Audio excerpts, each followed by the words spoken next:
তো hello guys, welcome back to my channel fusion with মানু। তো আজ হচ্ছে আমাদের মানে কাছে ভীষণ একটা বড় আনন্দের দিন। এত আনন্দ বোধহয় আগে কখনো আমাদের অনুভব হয়নি। আর এই আনন্দের মুহূর্ত আমরা যাদের জন্য উপলব্ধি করতে পারছি তাদেরকে অসংখ্য অসংখ্য ধন্যবাদ। তাদের অক্লান্ত পরিশ্রম, চেষ্টা, ধৈর্য ফল আমরা আজ ভোগ করতে পারছি। তাদের অক্লান্ত পরিশ্রম ছাড়া কখনোই হয়তো এটা সম্ভব হতো না। আর এই দিনটি হচ্ছে সেই দিন যেদিন ইতিহাসের পাতায় স্বর্ণাক্ষরে লেখা থাকবে সারা জীবনের জন্য। আজ আমাদের প্রভু শ্রী রামচন্দ্রের প্রাণ প্রতিষ্ঠা দিবস, তার জন্মভূমি অযোধ্যাতে। তো দেখো, সমস্ত প্রভু রাম ভক্ত বাঙালির আজকে জয়ের দিন। অবশেষে সমস্ত বাধা বিপত্তি কাটিয়ে প্রভু শ্রীরাম তার নিজ জন্মভূমিতে ফিরছেন। আর এর থেকে খুশির মুহূর্ত হয়তো আর কিছুই হতে পারে না। আর এটি একটি ঐতিহাসিক মুহূর্ত হতে চলেছে সমস্ত বাঙালির জন্য, সমস্ত রাম ভক্ত বাঙালির জন্য।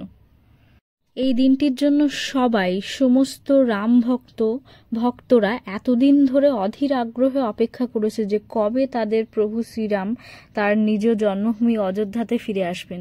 তো অবশেষে এটাই হলো সেই আবেগঘন মুহূর্ত, আজকের দিন 22শে জানুয়ারি। যারা রাম ভক্ত আছো তারা অবশ্যই আনন্দে একবার সবাই বলে ওঠো, জয় শ্রীরাম। তো অযোধ্যার রাম মন্দিরটি তৈরি হয়েছে টোটাল 2.7 একর আর কি জমি বা জায়গা জুড়ে। আর এই মন্দিরটির আর কি চূড়া থেকে পুরো টোটাল উচ্চতা হচ্ছে 161 ফিট বা 161 ফিট। আর এই মন্দিরটি টোটাল আছে 12টি দরজা বা 12টি ডোর আছে।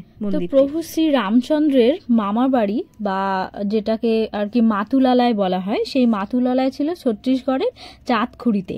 আর মা সীতার জন্মভূমি ছিল নেপালের জনকপুরে। আর সীতার জন্মভূমির জনকেশ্বর থেকে আসছে বিভিন্ন ধরনের জিনিস। তো এখানে নেপাল থেকে মা সীতার জন্য বিভিন্ন ধরনের সোনার গয়না, অলংকার, বাসন, বিভিন্ন ধরনের রূপোর বাসনপত্র এই সমস্ত পাঠানো হয়েছে। আরও পাঠানো হয়েছে ছত্তিশগড় থেকে মোটামুটি 3 কুইন্টাল মতো চাল পাঠানো হয়েছে। এছাড়া পাটনা থেকে পাঠানো হয়েছে 5 লক্ষ টাকার একটা সোনার ধনুক। আর রামেশ্বরম থেকে আসছে প্রায় 600 কেজি ওজনের একটি ঘণ্টা। এছাড়া উত্তরপ্রদেশ থেকে আনা হয়েছে প্রায় 2100 কেজি অষ্টধাতু। আমি জানি আমার মতো অনেকেই হয়তো আছো যাদের খুব ইচ্ছে থাকা সত্ত্বেও অযোধ্যার রাম মন্দির দেখতে যেতে পারোনি।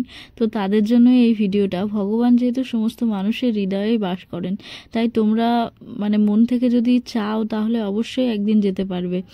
আর মানুষের মনই তো সব কিছু, তো মন থেকে চাইলে আমাদের ভগবানেরও দর্শন সম্ভব।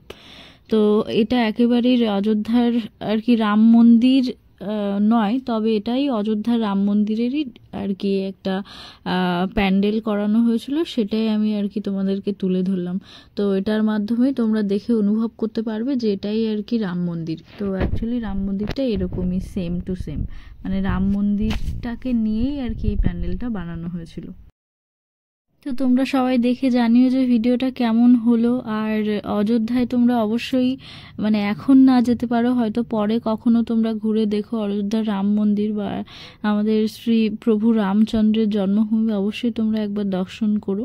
তো জয় শ্রীরাম সবাইকে। আর ভিডিওটা ভালো লাগলে অবশ্যই লাইক করে দিও আর চ্যানেলটাকে সাবস্ক্রাইব করো।